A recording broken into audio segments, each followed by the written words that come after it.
next consistency of linear equation. Three type of linear equations பார்த்தோம் இல்லையா, அதை base பண்ணி consistency செக் பண்ண போறேன். Consistency means what? Given equationக்கு solution இருக்கா இல்லையான்னு சொல்லத்தான். Solution இருக்கு அப்படின்னா that equation is called consistent equation. Solution இல்ல அப்படின்னா not consistent அப்படின்னு சொல்ல போறேன். அப்ப எப்ப not consistent? Third type linear equation பார்த்தோம் இல்லையா, no solution அப்படின்ட்டு. அப்ப அந்த type of linear equation மட்டும்தான் inconsistent அப்படின்னு சொல்லுவோம். not consistent இல்ல, inconsistent. remaining two typeக்கும் என்னன்னு சொல்லலாம்னா consistent, the unique solution. Consistent, the given linear system equation is consistent, unique solution. The given linear system is consistent, infinite many solution. Inconsistent, no solution. Three type பார்க்க போறோம். அது எந்த base பண்ணி எந்த மெத்தட்ல அப்படின்னா கன்சிஸ்டன்சி செக் பண்றதுக்கு நிறைய மெத்தட் இருக்கு. Using rank method. என்ன method? Rank method. Rank method use பண்ண போறேன். ரேங்க் மெத்தட் ஆல்ரெடி பார்த்திருக்க. டெஃபினிஷன் மெத்தட், எக்லான் ஃபார்ம் அப்படின்ட்டு. இப்போ எந்த மெத்தட் யூஸ் பண்ணுவோம் அப்படின்னா எக்லான் ஃபார்ம் யூஸ் பண்ணி கன்சிஸ்டன்சி செக் பண்ண போறோம். அதுக்கு ஃபர்ஸ்ட் என்ன பண்ணனா homogeneous equation. What is that homogeneous equation? Homogeneous equation, non-homogeneous equation. Homogeneous equation means any equation ax plus by plus cz equal to 0. ax plus by plus cz equal to n. ஒரு constant. இப்போ இந்த ரெண்டு ஈக்குவேஷனுக்கு என்ன difference பாரு. இங்க equal to 0 இருக்கு, இங்க some constant இருக்கு. அப்ப இந்த இத பேஸ் பண்ணி தான் ஹோமோஜீனியஸ் நான் ஹோமோஜீனியஸ் சொல்ல போறேன். அப்ப ஈக்குவல் டு 0 வந்தா that type of equation is called homogeneous. equal to some constant வந்தா இது என்னன்னா கான்ஸ்டன்ட். அப்போ non homogeneous. நான் homogeneous equation. These two types. இப்போ நம்ம எதை எடுக்க போறோம்னா நான் homogeneous equation சால்வ் பண்ணி எப்படி இருக்கும் அப்படின்னு கண்டுபிடிக்க போறோம். கன்சிஸ்டன்சி. அதுக்கு முன்னாடி ஒரு ஜெனரல் மேட்ரிக்ஸ் பாரு. a11 x1, a12 x2, a13 x3 up to a1n x1 equal to b1. நான் homogeneous linear equation. ஜெனரல் ஃபார்ம்ல எழுதுறது. இப்போ நம்ம ax plus பார்த்தோம் இல்லையா, ஜெனரல் ஃபார்ம் ஆஃப் நான் homogeneous equation. a21 x1, a22 x2, a23 x3 up to a2n xn equal to b2. a31 x1, a32 x2, a33 x3 up to a3n xn equal to b3. இப்படியே continue ஆயிட்டு இருக்குமா? எப்போ வரலாம்? am1 x1, am2 x2, am3 x3 up to amn xn equal to bm. bm, bn, bk are constant. இப்ப பாரு, system of linear நான் homogeneous linear equations. இது எப்படி மேட்ரிக்ஸ் ஃபார்முக்கு மாத்தலாம்? இது 11th படிச்சிருக்கோம் நம்ம. என்னது? Inverse method. That means ax equal to b அப்படின்னு படிச்சிருப்போம். x equal to a inverse b அப்படின்னு பார்த்திருப்போம். x equal to a inverse b. ஏன்றது என்ன? நம்ம அதுல கோஎஃபிஷியன்ட் மேட்ரிக்ஸ், b அப்படின்றது கான்ஸ்டன்ட், xன்றது இங்க இருக்க வேரியபிள்ஸ் அப்படின்னு பார்த்திருப்போம். இப்ப அதை பேஸ் பண்ணி இங்க மேட்ரிக்ஸ் ஃபார்ம்ல மாத்து. எப்படி எழுதலாம்? ஏன்ற matrix a11, a12, a13 up to a1n, a21, a22, a23, a2n up to am1, am2, am3 up to amn. இது A மேட்ரிக்ஸ். அப்ப x என்ற மேட்ரிக்ஸ் எப்படி இருந்திருக்கும்? நமக்கு coefficients x1, x2, x3, x1, x2, x3 up to xn. அப்ப B matrix என்ன வந்திருக்கும்? நமக்கு B matrix b1, b2 up to bm. இதெல்லாம் பார்த்தனா ஆல்ரெடி 11th படிச்சது நம்ம. இது என்ன? ஏன்றது என்னது? Coefficient matrix. Coefficient matrix. இப்ப புரியுது இல்லையா? இப்ப நான் கோஎஃபிஷியன்ட் மேட்ரிக்ஸும் பி மேட்ரிக்ஸும் சேர்த்து எழுதுறேன். கோஎஃபிஷியன்ட் மேட்ரிக்ஸும் பி மேட்ரிக்ஸையும் சேர்த்து எழுத போறோம். அப்ப என்ன வரும் பாரு நமக்கு ஒரு சின்ன இது coefficient matrix B1 B2 up to Bm. இது ஒரு மேட்ரிக்ஸ் ஃபார்ம் வந்திருக்கு. இது மேட்ரிக்ஸ் ஃபார்ம் தானே இது.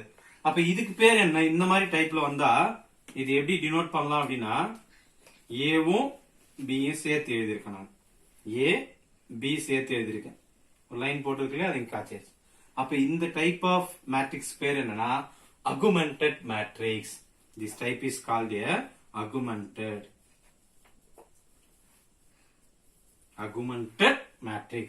கோஎஃபிஷியன்ட் மேட்ரிக்ஸும் பி மேட்ரிக்ஸும் சேர்த்து எழுதுனா augmented matrix. இப்ப இததான் புதுசா படிச்சிருப்பேன். இங்க படிக்கிறது augmented matrix. Coefficient matrix B மேட்ரிக்ஸையும் சேர்த்து எழுத போறேன். இப்ப இந்த augmented matrix வச்சுட்டு நம்ம இந்த கன்சிஸ்டன்சி எப்படி செக் பண்ணலாம்னு பார்க்கலாம். Given system of non-homogeneous equation is consistent or not. இப்ப நம்ம பார்த்தீங்க 3 டைப் ஆஃப் சொல்யூஷன் வரும்னு, அதே 3 டைப் ஆஃப் சொல்யூஷன் தான் இருக்கும். அதுக்கு என்னென்ன கண்டிஷன் இருக்கு? ஃபர்ஸ்ட் கண்டிஷன் என்ன அப்படின்னா, இப்ப நம்ம ஏன்ற ஒரு மேட்ரிக்ஸ் கன்சிடர் பண்ற அப்படின்னா இதுக்கு ரேங்க் என்ன கண்டுபிடிச்சிருப்ப? 1 2 இல்ல 3 என்ன ஒன்னு வந்திருக்கு இல்லையா? இல்ல ரேங்க் 1 அப்படின்னு வந்திருக்கும். ஏதோ ஒரு ரேங்க் வந்திருக்கும் நமக்கு.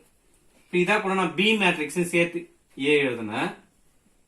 ஏபி எப்படி எழுதிருப்போம்? இதுக்கு 1 2 3 4 5 2 3 2 1 1 4 5 ஒரு ஈக்குவேஷன் இருந்திருக்கு. அப்ப ஈக்குவேஷன் என்ன இருக்கும்?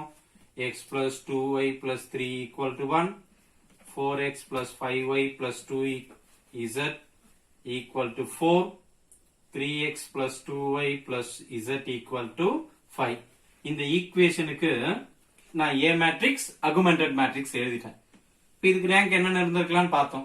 ரேங்க் ஆஃப் A 3 இருக்கு. ரேங்க் ஆஃப் ABயும் 3 இருக்கு. Rank of A rank of AB ரெண்டுமே சேமா இருக்கு அப்படின்னா, அப்ப இது ரெண்டு சேமா இருக்கு அப்படின்னா அது கன்சிஸ்டன்ட் ஈக்குவேஷன். Consistent equation. அப்ப ரேங்க் ஆஃப் ஏவும் ரேங்க் ஆஃப் ஏபியும் கன்சிஸ்டன்சியா இருக்கணும். ரேங்க் ஃபைண்ட் பண்ணது நமக்கு தெரியும் இல்லையா? ரோ எக்லான் ஃபார்முக்கு மாத்தணும். கிவன் மேட்ரிக்ஸ எக்லான் ஃபார்முக்கு சேஞ்ச் பண்ண அப்படின்னா நம்பர் ஆஃப் நான் ஜீரோ ரோஸ் தான் ரேங்க் அப்படின்னு பார்த்திருக்கோம். ஆல்ரெடி நம்ம பார்த்தது அது. இப்ப இது எக்லான் ஃபார்முக்கு மாத்திட்டு நான் ரேங்க் சொல்லும் போது 2 இருந்திருக்கலாம், இல்ல 1 இருந்திருக்கலாம். எதுனா ரெண்டு சைடு ஈக்குவலா rank of A equal to rank of AB. That means coefficient matrix rank of coefficient matrix equal to rank of augmented matrix. அப்படி இருந்தா அது பேர் என்னன்னா consistent equation. First condition consistent equation. இப்ப இங்க எத்தனை unknown variables இருக்கு பாரு? 3 variables இருக்கு. x, y, z. இப்ப இத வச்சு ஒரு கண்டிஷன் சொல்றேன் நான். எப்படி சொல்றேன் பாரு? First condition, rank of A equal to rank of AB. This equal to n. n ன்றது என்னன்னா number of unknown variable. Number of unknowns. Equation எழுதுறோம் இல்லையா? 2y plus 3z equal to 5. இந்த x, y, z. அதான் number of equation. x plus y equal to 3. அப்ப number of unknowns 2. இது மூணுமே ஈக்குவலா இருக்கு.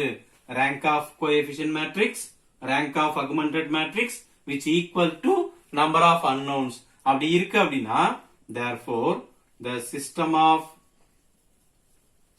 of linear equation, system of non-homogeneous linear equation, system of non-homogeneous linear equation is consistent and unique solution. Unique solution. இது புரியுதாமா? இது first condition. Second condition பார்க்கிறேன். Rank of coefficient matrix, rank of augmented matrix ரெண்டு ஈக்குவலா இருக்கு. அப்ப என்னன்னு சொல்லிடலாம்? கன்சிஸ்டன்ஸ். கன்சிஸ்டன்ட் ஃபர்ஸ்ட் பார்த்தது நம்ம. நம்பர் ஆஃப் அன்னவுன்ஸ் எப்படி இருக்குன்னா அதை விட அதிகமா இருக்கு. For example X Y Z 3 unknown இருக்கு. எனக்கு ரேங்க் ஆஃப் ஏ என்ன வந்துச்சுன்னா rank of A equal to 2, rank of AB equal to 2. ஆனா அன்னவுன் வேரியபிள்ஸ் எத்தனை இருக்கு? 3 இருக்கு. இந்த மாதிரி ஈக்குவேஷன் வருது அப்படின்னா அதுக்கு பேர் என்னன்னா consistence. The system of non-homogeneous linear equation is consistent and இதுக்கு எத்தனை சொல்யூஷன் இருக்குன்னா infinite many solution. Infinite many solution. Rank of A, rank of AB less than என்ன இருந்தா. இதுவே rank of A வும் rank of AB யும் ஈக்குவலா இல்ல எனக்கு. Rank of A coefficient root matrix உடைய ரேங்க் வேற, அகுமெண்டட் மேட்ரிக்ஸ் உடைய ரேங்க் வேற வேற வருது அப்படின்னா அப்ப இதுக்கு பேர் என்னன்னா நாட் ஈக்குவல். அப்ப என்னன்னு சொல்லிடலாம்னா inconsistent. Inconsistent no solution. Inconsistent no solution. நம்ம கிராஃப் வச்சு 3 டைப் பார்த்தோம் இல்லையா, அதே தான் இங்க ரேங்க் வச்சு 3 டைப்ல சொல்லியிருக்கோம். given system of linear equation நம்ம சொல்யூஷன் சொன்னோம் இல்லையா, unique solution, infinite many solution, no solution. அதுதான் என்னன்னா ரேங்க் வச்சு rank of A, rank of AB, number of unknowns ஈக்குவலா இருக்குன்னா யூனிக் சொல்யூஷன். ரேங்க் ஆஃப் ஏவும் ரேங்க் ஆஃப் ஏபி ஈக்குவலா இருக்கு, நம்பர் ஆஃப் அன்னவுன் அதோட அதிகமா இருக்குன்னா infinite many solution. Rank of A not equal to rank of ஏபினா நோ சொல்யூஷன். இது புரியுதாமா? இதை ஞாபகம் வச்சுட்டா இதுக்கப்புறம் வரது ஈஸி. நமக்கு 3 கண்டிஷன் ஞாபகம் வச்சுக்கோ. Unique solution, infinite many solution, no solution. இது ஞாபகம் இருக்கணும். Consistent, inconsistent. இன்கன்சிஸ்டன்ட் எப்ப மட்டும்தான் வரும்னா 2 ஈக்குவலா இல்ல அப்படின்னா இன்கன்சிஸ்டன்ட் சொல்யூஷன் கிடையாது. அதுக்கு ஸ்ட்ரெயிட் லைன் 2 எப்படி போயிட்டு இருக்கோம்? பேரலா போயிட்டு இருக்கோம். நமக்கு கிளியராமா? இததான் எப்படி சொல்லிருப்பாங்கன்னா 3 டைமென்ஷனை வச்சு சொல்லிருப்பாங்க. நம்ம கிராஃப் சொன்னோம் இல்லையா, அதை 3 டைமென்ஷன்ல சொல்லிருக்கலாம். ஃபார் எக்ஸாம்பிள் ஒரு பிளேன் டைமென்ஷன்ல எப்படி இந்த சிஸ்டம் எக்ஸ்பிளைன் பண்ணலாம்னு பாரு. டயக்ராம் போட முடியாது, நான் பிளேனை கையை கன்சிடர் பண்ணிக்கோ. ஒரு பிளேன் இங்க இருக்கு, இன்னொரு பிளேன் இங்க இன்டர்செக்ட் ஆகுது. எப்படி இன்டர்செக்ட் ஆகுது பாத்தியா? ஒரு பிளேன் இன்னொரு பிளேன் இங்க இன்டர்செக்ட் ஆகுது, இன்னொரு பிளேன் இங்க இன்டர்செக்ட் ஆகும். அப்ப எல்லா பிளேனும் எந்த இடத்துல தான் மீட் ஆகும்? ஒரே ஒரு பாயிண்ட்ல மீட் ஆயிருக்கும். நமக்கு ஒரு பாயிண்ட்ல மீட் ஆயிருக்கு இல்லையா, அதுதான் என்னன்னா unique solution. Unique solution. Suppose 2 plane இப்படி மீட் ஆயிடுது.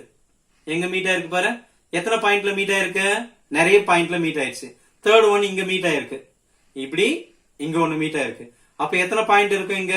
So many points. அதுதான் என்னன்னு சொல்லணும், இன்ஃபினிட்லி மெனி சொல்யூஷன். 2 பிளேனும் மீட் ஆகாத இப்படியே போயிட்டு இருக்கு அப்படின்னா infinitely many solution. Sorry, no solution. 2 பிளேனும் மீட் ஆகல அப்படின்னா பேரலா போகுது அப்படின்னா நோ சொல்யூஷன். 3 டைமென்ஷன்ல சொல்றது. 3 டைமென்ஷன் இது படம் போட முடியாததால பிளேனை எக்ஸ்பிளைன் பண்ணு. ஒரு பாயிண்ட்ல மீட் ஆகிறது, நிறைய பாயிண்ட்ல மீட் ஆகிறது, மீட்டே ஆகாது பிளேன். கிளியராமா? இது நல்லா ஞாபகம் வச்சுக்கோ. இத பேஸ் பண்ணி தான் எல்லா சம்மும் போட போறேன்.